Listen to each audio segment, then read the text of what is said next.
Let's make something delicious today. How about some jump in your mouth chicken, AKA chicken saltimbocca. Basically, you take a chicken breast, you pound it thin, you press it in the traditional form with some sage, and then lay a strip of prosciutto down and crisp it in a frying pan until it is salty and tender and crisp and juicy and delicious.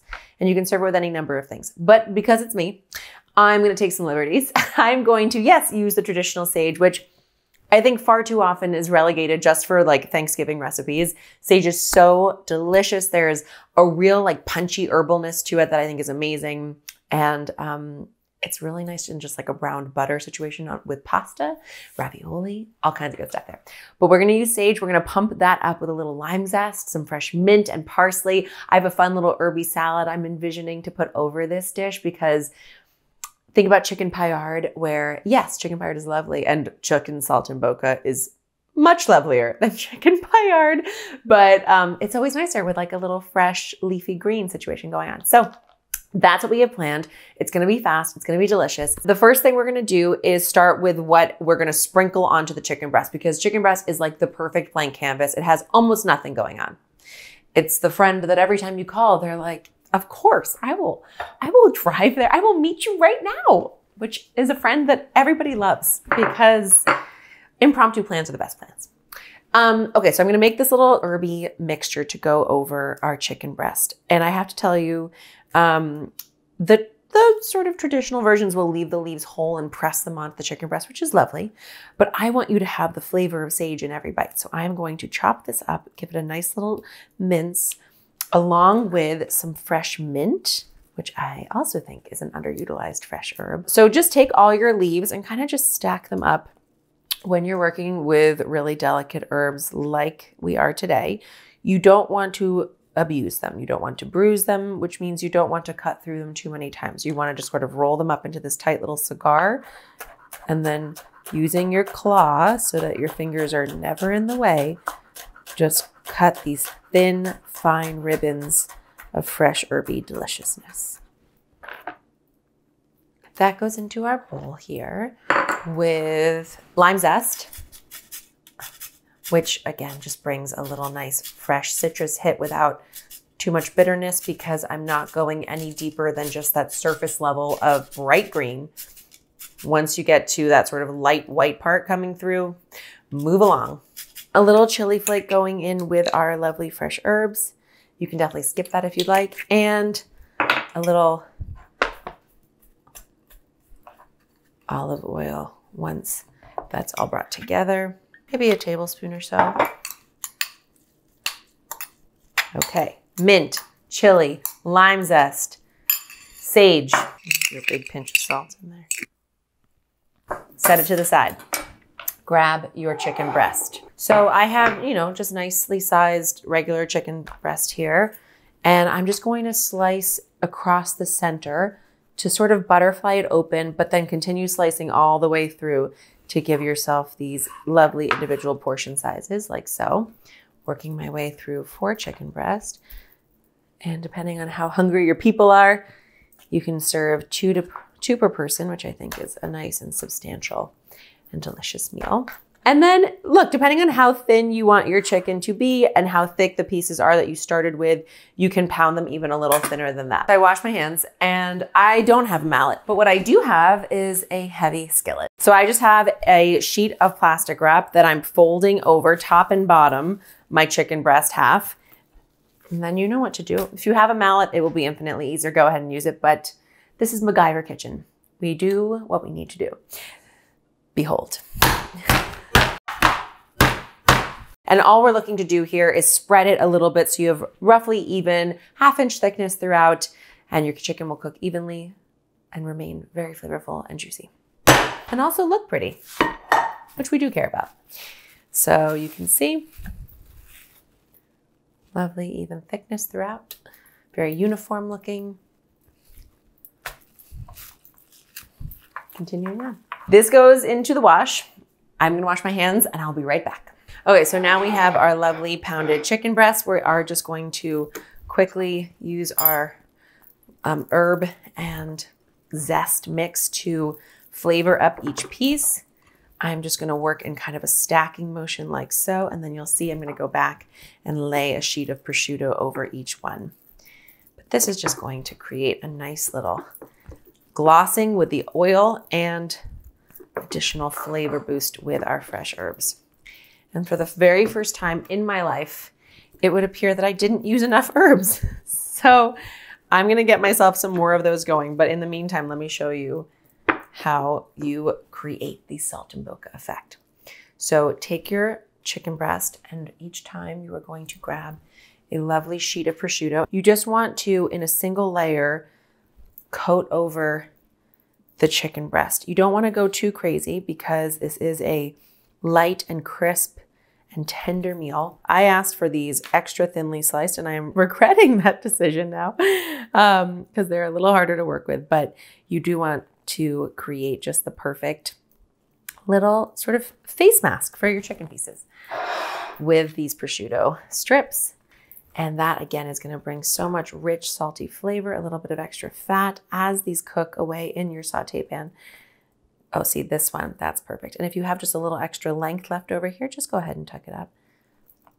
Beautiful. That's the moneymaker right there. Okay. Another lovely sheet of prosciutto. Laying it over top. You can go ahead and tear this piece off just to sort of create that patchwork quilt of salty, fatty, porky deliciousness.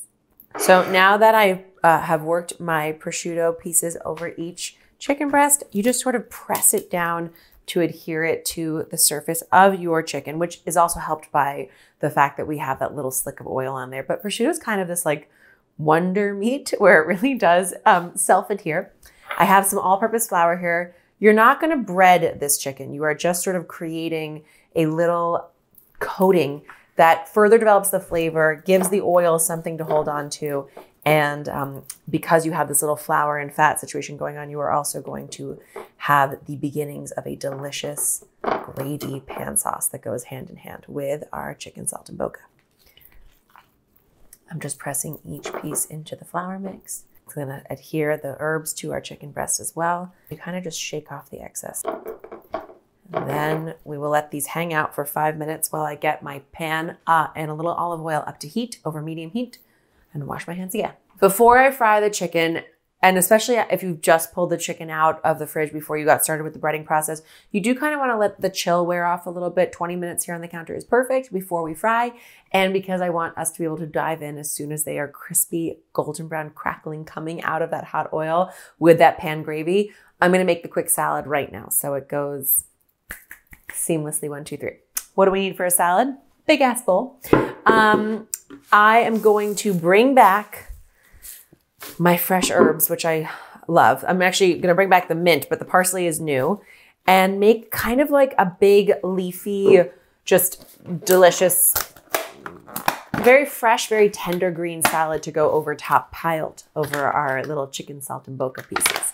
So I have the bright peppery freshness of arugula going in, and these have already been washed, blessedly, because we know how I feel about washing lettuce. And then to our arugula mix, I'm going to start just tearing up handfuls of fresh parsley. I know this looks insane. Once you taste this, you are never going to go back to eating salads without big handfuls of fresh herbs thrown in. The texture is a lot like lettuce, but the flavor is so intense. Herbs have so many health benefits, but they also are just powerful flavor boosters in any dish. Also, if you have lovely tender stems, which I do here, save those. We'll chop those up and throw them in too. I think the rule of thumb here is no rule of thumb. It's how much you like. If you really love the taste of parsley, if you really want this to be a super detoxifying and delicious salad, then go ahead and add a little more.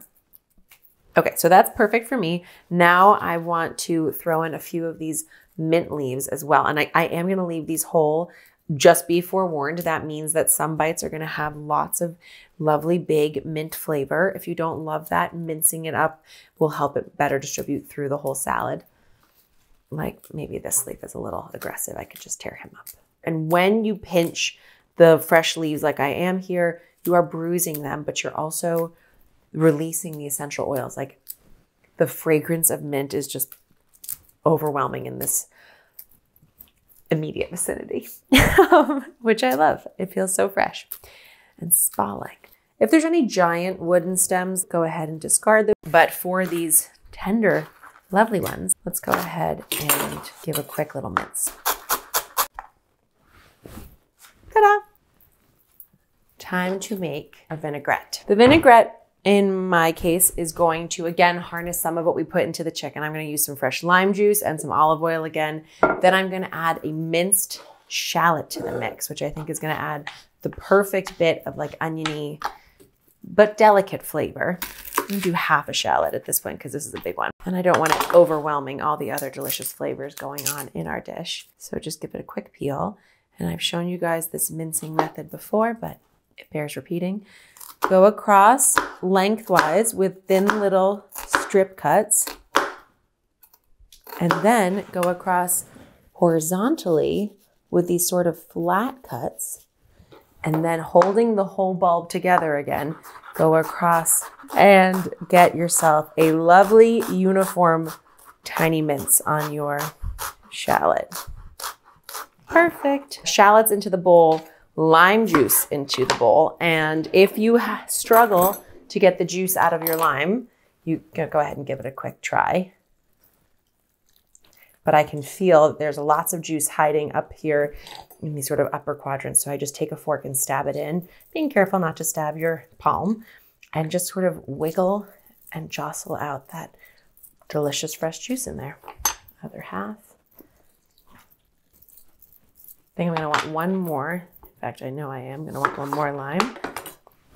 And this one is gonna have zero juice in it. Fabulous. That's great. The fork method will get you anything in there, but there is not much in this guy. Okay. You can always doctor. If you need more acidity in this vinaigrette, you can definitely go ahead and add some lemon juice, add some white wine vinegar, or even apple cider vinegar. I'll taste it and see if I want that going on. Okay, so we have lime juice and shallots in here. I will add roughly double the amount of lime juice of olive oil. And the longer you can let that sit, the more the shallots will infuse the entire vinaigrette flavor, as opposed to just being little flavor bombs on their own. I want a nice big pinch of salt. Vinaigrettes need enough salt where you're going to be able to taste it when it goes onto cold lettuces. Anything that is very cold when you eat it, your taste buds actually can't fully process. So you kind of have to boost up the flavor. It's why ice cream, when you eat it frozen, is delicious. And when you eat it accidentally slightly thawed or melted, is so sweet you can't even tolerate it. So fun little fact for you there. Let's get some pepper. And while I'm here, I do want to point out, you might have noticed that I did not add pepper when I was seasoning my chicken breast, and that's for a reason. Chicken breast cooks pretty quickly, but I find that even in that short amount of time, pepper can burn very easily if it's left in one place too long, and it gets a very bitter flavor very quickly. So I almost never pepper my meat before I cook it. I like to pepper it fresh or right before it comes out of the pan, just to bloom the pepper ever so slightly, but not go overboard on it. And then, you know me, I need a little honey in this vinaigrette. Just like a teaspoon of honey makes everything feel so much more luxurious and tantalizing, sweet and savory. And also the honey really emulsifies up this vinaigrette in a beautiful, thickening way. Let's go ahead and taste. Oh, it's so good. Lime juice and vinaigrette, guys.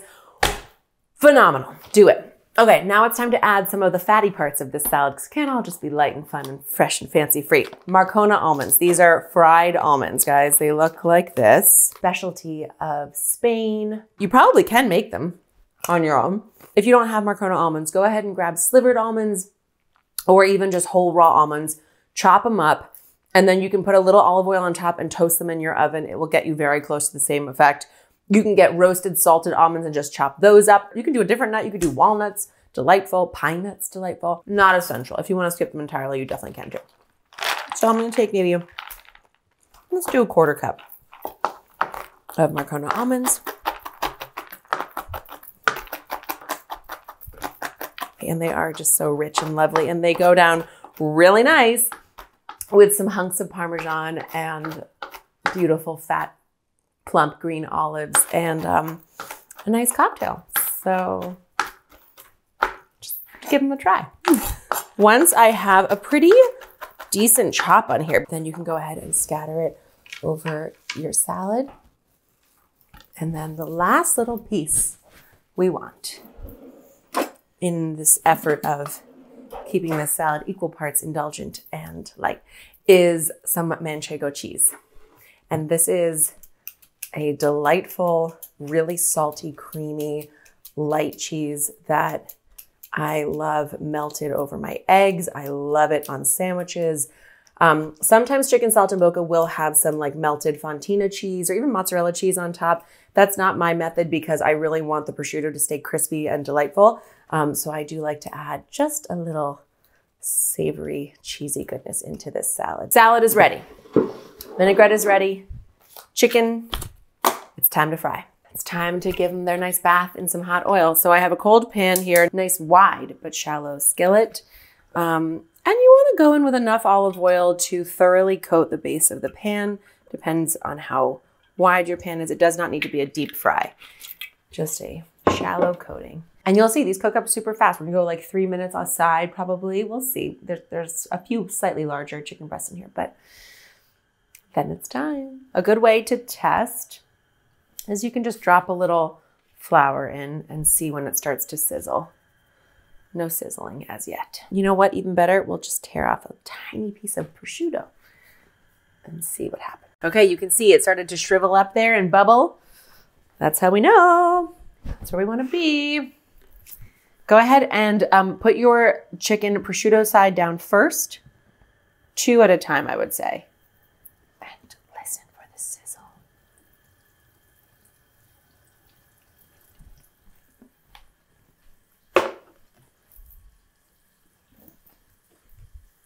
I'm just gonna drop the heat to like a medium because I don't want anything to burn before it has a chance to really golden brown and crisp. Ooh, this is gonna be so delicious. I smell like the lime. It's bursting now. It's like the lime essential oils are hitting my nose. The sparks of hot oil might also be hitting me soon. The fresh sage, the mint that we have going on here, a little chili flake, so it just has a little heat going through. Lovely. Okay, let's go ahead and give them a quick turn. Oh yeah. That prosciutto is crisp, golden, ready even. It smells so toasty in here. All the flavor getting locked into that juicy chicken breast. Golden brown, crisping and delicious. And by the way, you can see the little browning pieces showing up here in the bottom of the pan. Those are our friends. Those are gonna help us create a truly spectacular sauce in the pan afterwards. Okay, just to show you how crisp and lovely this comes out before the pan sauce goes on. Look at this sizzling piece of prosciutto.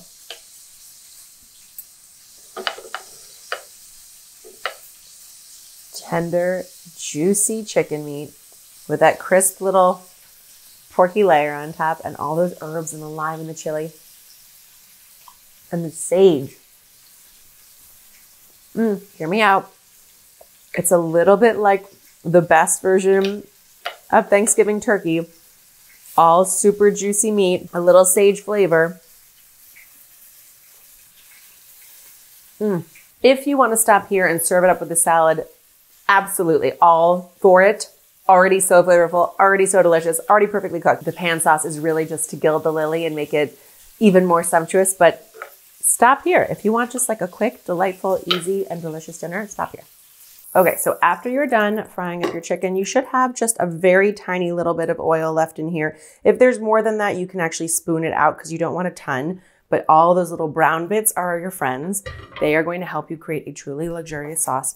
I took the other half of our shallot and also minced it up, and I'm gonna add that in with the hot oil and let that coat and begin to saute and turn a little translucent. I'm gonna grab a garlic clove, pop it out of its skin. I got 2 cloves, it's fine. And then I'll just mince it up really fast because you don't want the garlic to be too big where you get those big hunks of garlic in your sauce, but you also don't want it to burn in that hot oil. Garlic going in. Do not feel the need to salt at this point. There's already lots of salt in this sauce from the chicken and of course from the prosciutto as well. It smells so fragrant and delicious. Okay, so once the garlic has softened and you're smelling with like that roasted garlic fragrant smell, about a minute and a half in, then go ahead and grab some dry marsala. You can use white wine here. You can use any dry white wine that you like, but the marsala I find has like that little note of fortification, that like kind of brandiness to it. So it just adds a lot of delicious flavor. Not a ton, maybe, you know, like a third of a cup probably. Now you will need to turn the heat back on. And you want to cook that alcohol until it's almost entirely gone. The alcohol is here to help us scrape up any flavor left on the bottom of the pan. Simmer, simmer, simmer. And then we're gonna add just a touch of butter and just a little chicken broth to build up the sauce a little bit again. See how almost all of that liquid is gone? Go ahead and add, let's go for what do we think? Maybe half a cup, maybe a little less than half a cup of chicken broth and 2 tablespoons of butter. And that is going to be the final step in our luxurious pan gravy. Our pan sauce is thickening. The time to dress our salad is at hand.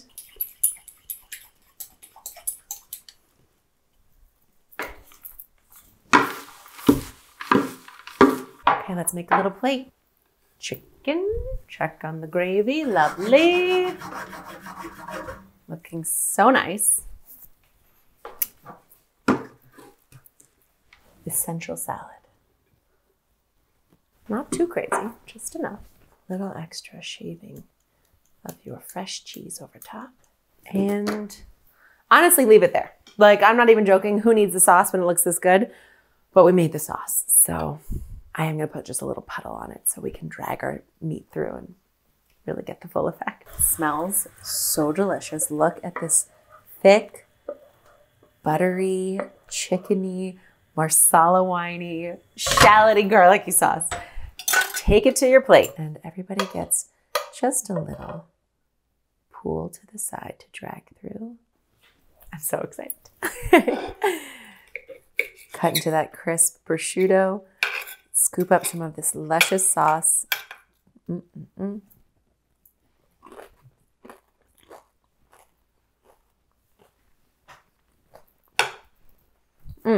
It's like only crispy bacon. The best part of the bacon. Let's try this citrus salad. It's a perfect salad. It's fresh, so flavorful. It's not, there's no such thing as side salad here. It doesn't exist, not part of my universe. It's a salad. Now let's put it all together. Chicken, perfect sauce, delightful salad, a little bit of cheese. Stuff it in your mouth. It's fancy. You made it at home. It was easy. And it's all yours.